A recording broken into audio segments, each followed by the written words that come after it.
Assalamualaikum warahmatullahi wabarakatuh, sahabat Alwargas. Kita bertemu lagi di program Tokoh Ramadan, di mana pada kesempatan hari ini kita masih bersama di program Ramadan ya, dan di mana juga masih di bulan suci Ramadan 1446 Hijriah.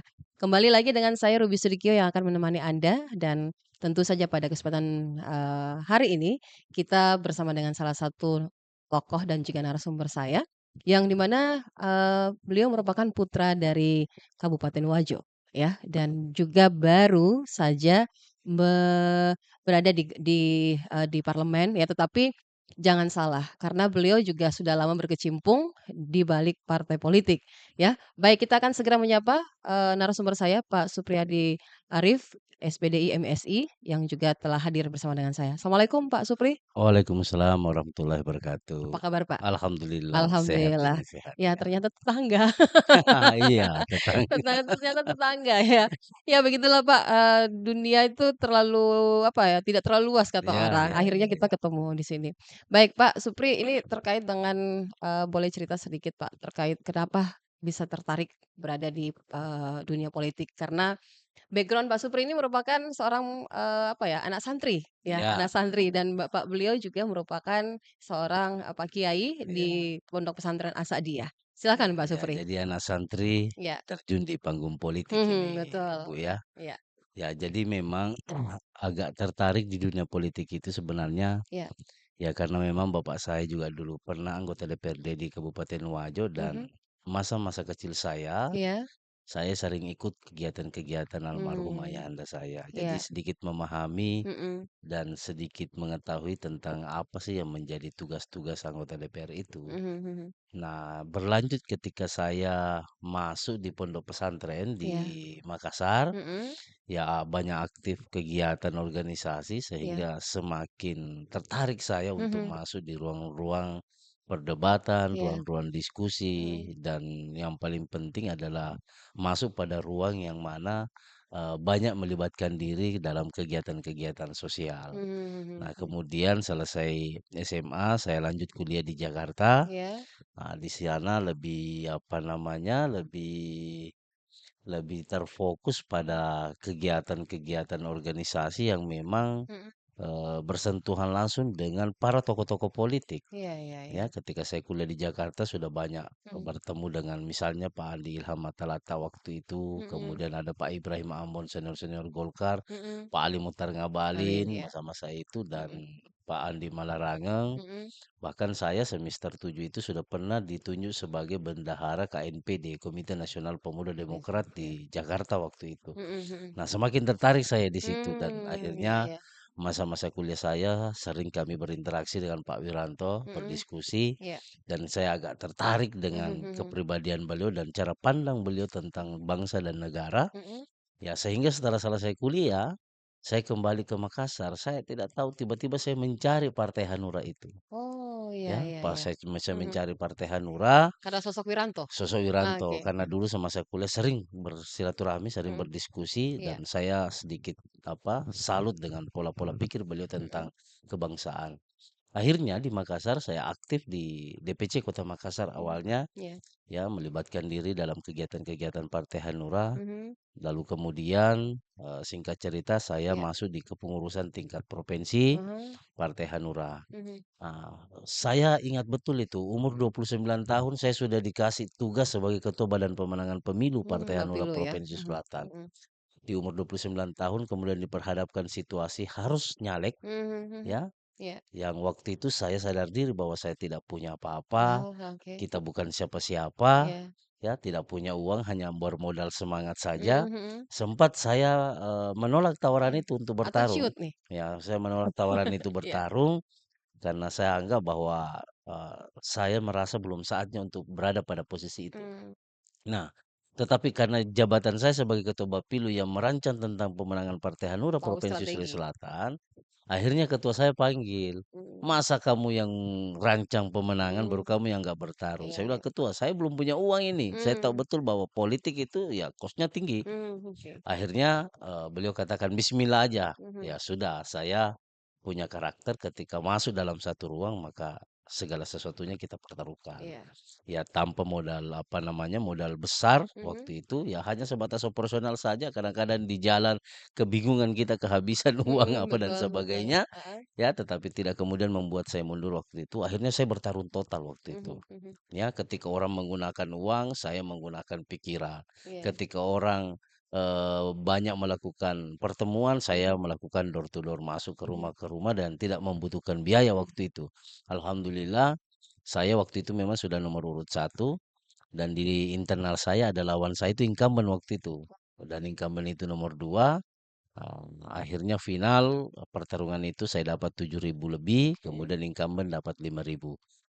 Persoalannya adalah Partai Hanura waktu itu tidak mendapatkan kursi. Kursi, iya. Seandainya Partai Hanura mendapatkan kursi, maka pada tahun Mhm 2014 di umur 29 tahun saya sudah masuk anggota DPR karena saya suara terbanyak di sebanyak. internal. Mhm.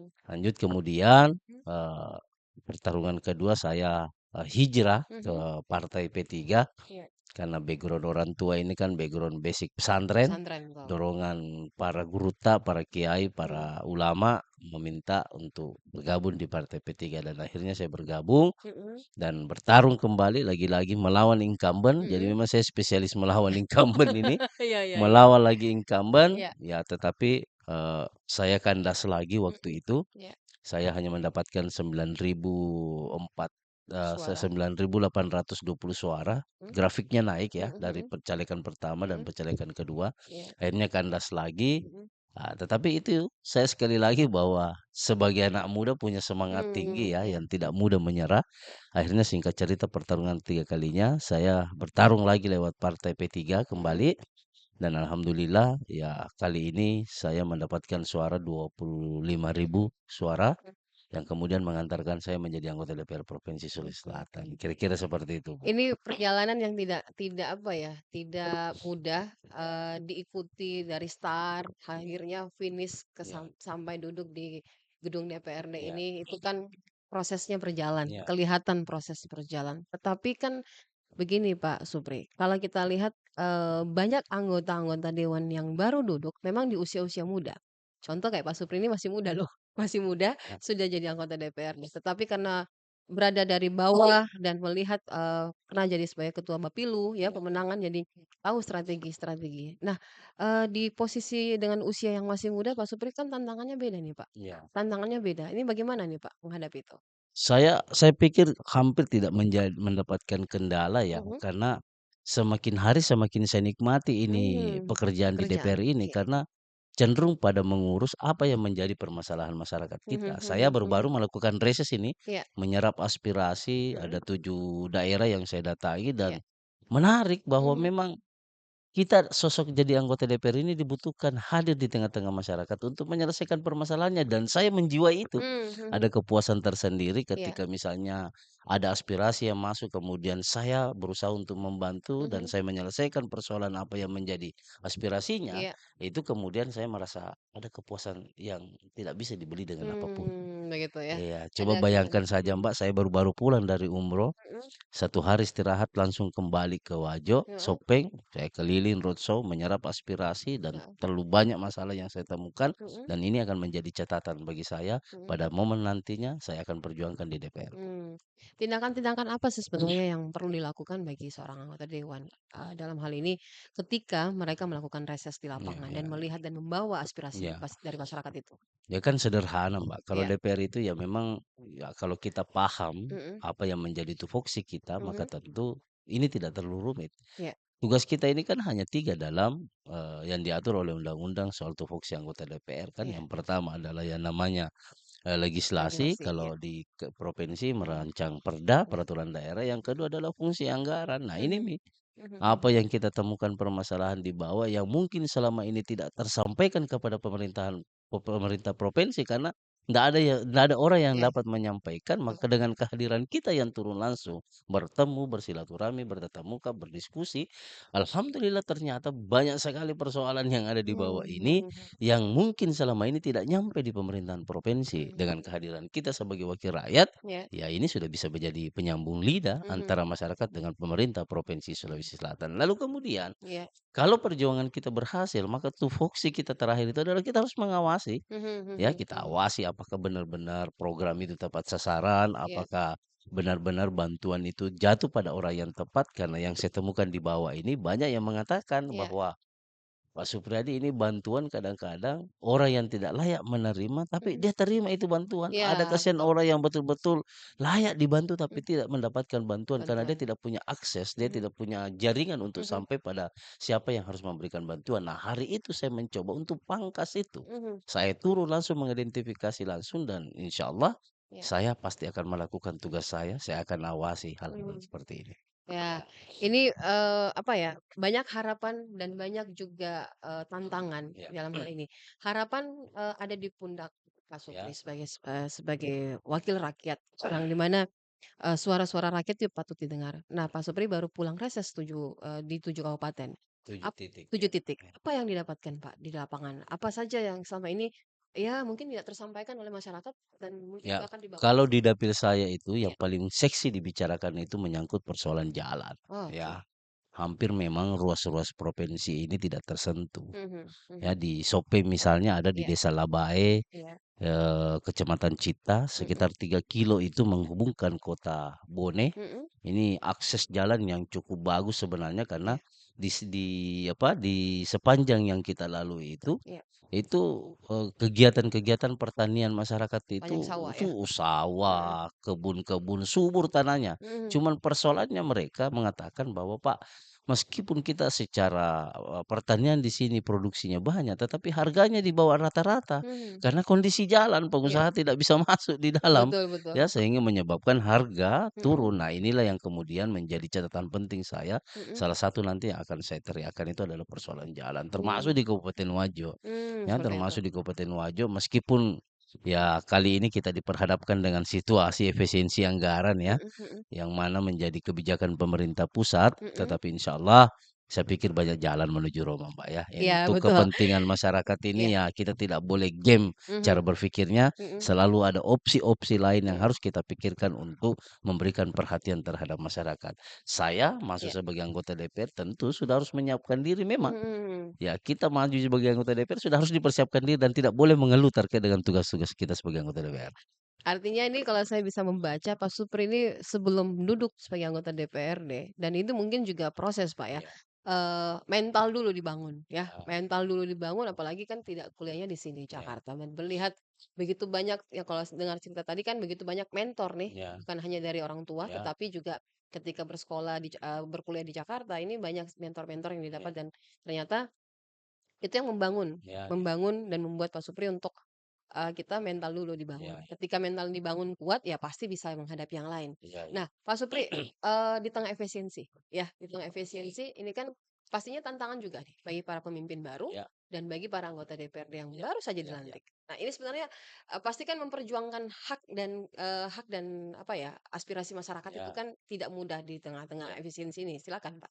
Ya, inilah yang setiap hari kita diskusikan di tingkat internal teman-teman dewan ya, Mhm bahwa terjadi efisiensi besar-besaran yang mhm, kemudian berdampak pada perekonomian. iya, Ya, tetapi bagi saya begini, pemerintah sesungguhnya merancang sesuatu yang saya yakini bahwa mhm. tidak mungkin akan menyengsarakan rakyatnya. Mhm mhm Apa mhm. yang menjadi keputusan pemerintah pusat ini tentu ada sasaran utama di situ. Iya Dan saya yakini, apalagi dengan program Badan Gizi ya, makan iya, gratis betul, iya. itu yang bergizi, Mhm. saya yakini kalau itu berjalan 1 tahun putaran ekonominya kenceng itu Mbak. Mmm, Bayangkan saja satu satu dapur gizi itu menghabiskan uang mhm, sekitar 35 juta per hari hanya untuk bahan bakunya. mhm mhm mhm, Coba bayangkan per hari per tiga hari. puluh lima Mhm, juta, mhm, ya, yang kemudian sasarannya ini ke masyarakat bawah. mhm mhm mhm, Karena pedagang telur, pedagang iya sayur, pengadaan buah-buahan, iya, pengusaha beras, ya ini akan tiap hari putaran ekonominya ini kenceng mhm yang saya yakini bahwa ke depan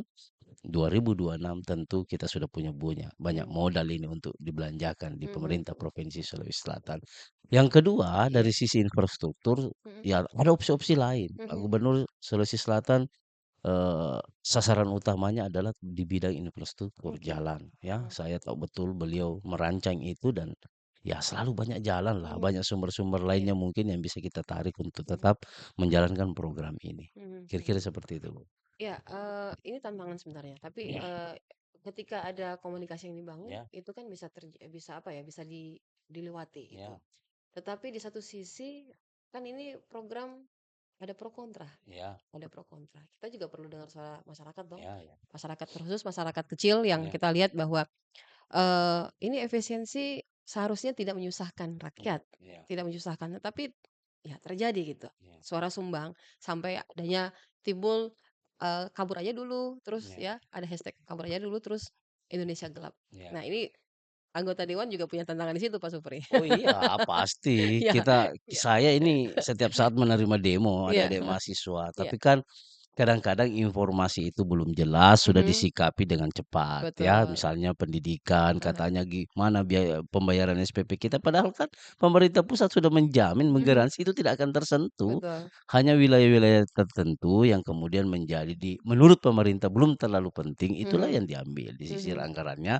untuk diarahkan ke program yang menjadi cita-cita pemerintah mhm, pusat memang. mhm, Nah, saya yakini bahwa insya Allah mhm, dengan konsep yang dilakukan oleh Bapak Presiden mhm, kita, saya sangat optimis, Mbak. mhm, Dengan mhm, hadirnya program, apa namanya, makan sehat gratis ya, iya, ini menyangkut gizi sehingga ke depannya SDM masyarakat kita mhm, bisa semakin bagus, Mbak. mmm, Jepang aja sudah 100 tahun kok iya, ada program makan gizi gratis dan kita mhm, melihat kecerdasan anak-anak di atas rata-rata. Itu yang mhm. menjadi targetnya pemerintah pusat saya lihat. Artinya ini, ya ini kan masyarakat belum menerima secara 100% ya? Iya, Heeh, masyarakat belum belum menerima 100%, tetapi kan begini, seandainya ada hitungan-hitungan yang bisa dipaparkan kepada masyarakat bahwa mhm, program ini membutuhkan anggaran sekian, iya, ketika ini berjalan maka dampaknya bisa menghasilkan sekian. mhm mhm, Kalau itu dituangkan secara detail, mhm, saya yakin dan percaya masyarakat bisa menerima, apalagi dengan makan gizi gratis itu. mmm, Sasarannya kepada masyarakat menengah ke bawah. mmm, iya Belum iya, lagi serapan tenaga kerja di mana dapur gizi warga sekitar yang harus menjadi tenaga tenaga kerjanya di sana. kerja, Ini kan positif sekali nih. betul betul betul, Iya, yang kedua, saya melihat bahwa presiden mengatakan untuk infrastruktur, mhm, ya kita puasa dululah satu mhm, iya tahun, iya, berarti kan tahun depan ada peluang itu. mmm. Ya kira-kira seperti itu, Mbak, ya. Ya, kita bisa, apa ya, melihat ke depan, dalam hal ini 1 tahun ini kita coba jalan. Ya, Kita lihat program ini, ya, kita lihat seperti apa ke depannya, apakah di tahun berikutnya itu akan punya dampak baik atau ya, ya. tidak, ya karena ini kita masih membaca, masih meraba-raba semuanya. Saya Heeh, analisis ekonomi saya mengatakan bahwa ya, kalau ini berjalan ini dahsyat ini. mmm, Ini bom waktu untuk menuju kesejahteraan ini, mhm mhm, untuk masyarakat ya, saya iya, melihat itu. Saya sangat optimis itu. apalagi kalau kita didukung dengan pangan yang bagus. Iya, Mhm pasti. mhm, Sulawesi Selatan kan iya, lumbung pangan. lumbungnya, lumbung pangan kan Heeh, iya, menteri kita orang Sulawesi Selatan. Saya benar yakin benar, dan iya. percaya itu. Apa sebenarnya yang menjadi, yang krusial sebenarnya kalau kita lihat di Sulawesi Selatan? Apakah hanya infrastruktur ataupun pendidikan atau seperti apa ya? Ya kalau yang menjadi perhatian khusus kan Bapak Gubernur pertama Mhm dari sisi pendidikan pasti, yang mhm, kedua adalah menyangkut infrastruktur, yang ketiga adalah soal pangan. iya, Ya, suasembada pangan, pemerintah Provinsi Sulawesi Selatan mengharapkan bahwa ada target pertumbuhan ekonomi 8% yang disampaikan oleh Bapak Presiden kita. mhm Ya tentu kita berharap dan semangat Gubernur Sulawesi Selatan akan menjadi daerah penyumbang mhm yang cukup besar terhadap pertumbuhan ekonomi. Ya, mhm yang mana target pemerintah dalam hal ini pemerintah pusat yaitu 8%. 8%. Sekarang kita pada posisi 2024 itu 5,02%. Ya, grafiknya cukup bagus karena pada tahun 2023 Mhm masih di angka 4%, sekarang sudah 5,02%. Nah, mhm ini yang akan menjadi, semangat kita bahwa, melihat grafik terus naik, maka mhm kita percaya dengan apa yang menjadi strategi, mhm tentang ekonomi pemerintah Gubernur Sulawesi Selatan, mhm kami yakin dan optimis ini bisa memberikan kontribusi yang cukup besar. mhm. Kalau ekonomi kita, Pak, kalau kita lihat ekonomi kita sekarang ini apakah baik-baik saja?